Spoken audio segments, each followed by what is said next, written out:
তোর কি মনে হয় আমার নিষ্ঠা নেই? যা, আমি তাই বলেছি।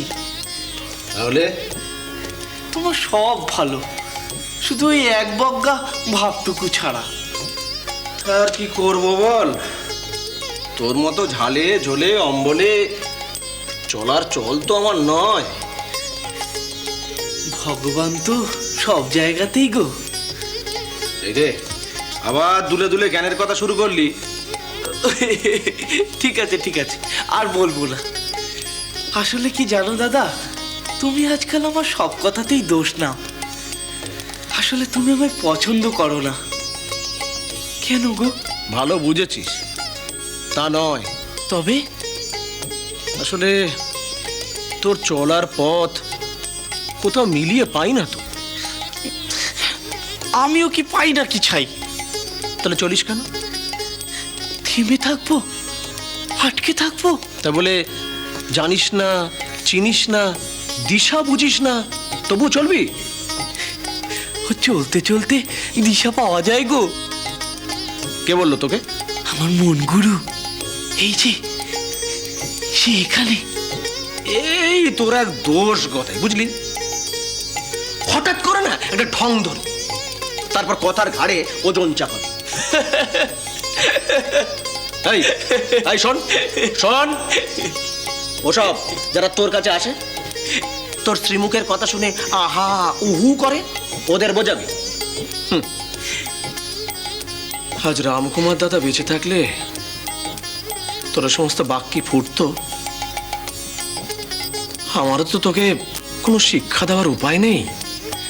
তুই এখন রাজবাড়ির পীড়িতের লোক হয়েছিস। বাবা, এক কথার উত্তরে কত কথা বললে বলো দেখিনি। ওইসব মন গুরু টুরু আমাকে বোঝাবি না, বুঝলি? না গো দাদা, সত্যি বলছি, সে তুমি মানো আর নাই মানো, আমি যা করি আমার ভেতরে তালে করি গো। এর মধ্যে কোনো ছল নেই। ভগবান তো মানুষের মধ্যে নিজেকে তুলে ধরার শক্তি দিয়েছেন। যে মানুষ যত এগোবে তত শক্তি বাড়বে, আরও তাকে সামনের দিকে ঠেলবে।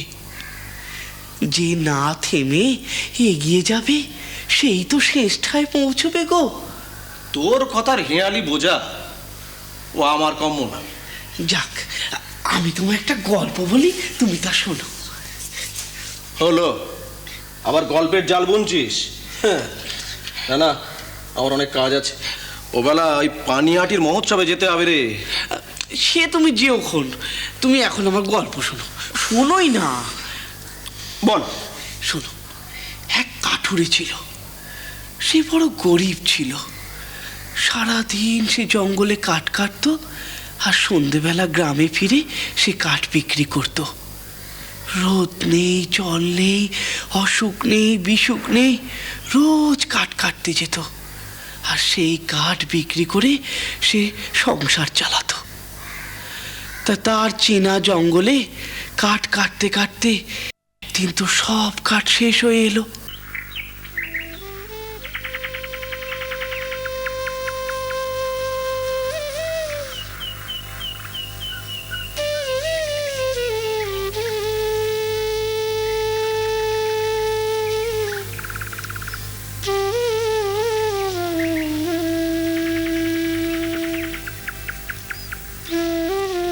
আরে কাঠুরে, কি হে, মাথায় হাত দিয়ে বসে কেন? ব্যাপার কি? আজ কি জঙ্গলে কাঠ কাটার কাজ নেই নাকি? আর বলেন কেন ঠাকুর, কাঠ তো শেষ। কাটতে কাটতে সব গাছ ফাঁকা হয়ে গেছে। শরীরে তেমন কোনো জুত নেই, তাই আর কি করি, যা পাই ফোকরা ফেসা কাঠ নিয়ে বাজারে বেচবার তাল করি। কিন্তু খদ্দের তেমন জোটে না। আসলে ভালো কাঠ না পেলে কে আর পয়সা দিয়ে কিনবে বলুন? তাহলে কি হবে? কি আর হবে, পরিবার বাচ্চা কাচ্চা মিলে না খেতে পেয়ে মরতে হবে। দূর, বোকা নাকি তুমি? আর মরার জন্য এখানে বসে আছো? আর কি করব বলুন, পুঁজি বলতে তো দুখানা হাত। আর এই খড়ুলটা, এ দিয়ে তো কাঠ কাটা ছাড়া আর অন্য কাজে লাগবে না। স্যার কি করি, জঙ্গলে যখন কাঠই ফুরিয়ে যায় তো কি করব বলুন ঠাকুর? আমার একটা কথা শুনলে? বলুন শুনি। এগিয়ে যাও। কোথায়? মন যেদিকে টানে। তবে হ্যাঁ, পিছন দিকে নয়, খবরদার। যতটা পারবে সামনের দিকে, নতুন দিক কষে নিয়ে। হ্যাঁ হ্যাঁ, এগিয়ে চলো, এগিয়ে চলো। আর না হলে এখানে বসে বসে উই ঢিবি হবে তোমার গায়ে। এই গতর আর মন, এই দুটোকে সব সময় চাকার উপর রাখতে হয়, বুঝেছো? এগিয়ে যাও, থেমো না। এগিয়ে যাব, কিন্তু ঠাকুর, ও ঠাকুর, ঠাকুর! ওই যে বলেছি, এগিয়ে যাও, এগিয়ে যাও।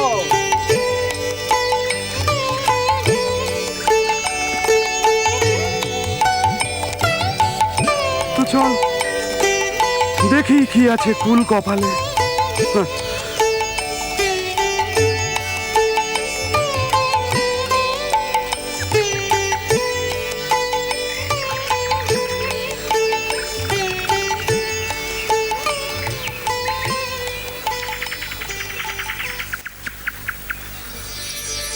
ও ঠাকুর, এ তুমি আমারে কিসের হদিশ দিলে গো? এ তো দারুণ দারুণ সব গাছ, চন্দন, মেহগিনি, সেগুন। আমি কাটবো, বেচবো, খাবো।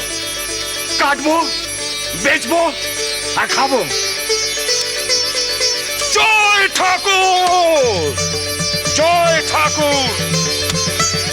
এগিয়ে চলো, ও গতর এগিয়ে চলো। ওরে ও চাকায় বসো, এগিয়ে চলো।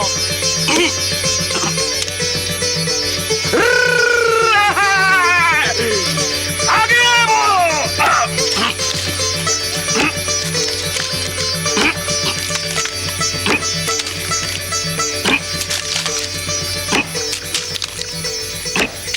দেখলেন তো ঠাকুর, নতুন বনও কেটে কেটে সাফ করে দিলাম গো। হ্যাঁ, তবে বলতে নেই ঠাকুর, সংসারের হালও একটু ফিরেছে। সে তো তোমাকে দেখেই বোঝা যাচ্ছে। কিন্তু গেরো তো আবার নতুন করে পাকিয়ে উঠেছে। কিরকম? এবার কি হবে? কেন? এগিয়ে যাও। আর কোথায় এগোবো? পিছনে নয়, সামনে। দূর বাপু, এগোনোর কি আর শেষ নেই নাকি? তুমি ঠিকই ধরেছ, এগোবার শেষ নেই। বলে কি এগোনোর শেষ? ও ঠাকুর, ঠাকুর শোনো, ও ঠাকুর শোনো। श्री राम कृष्ण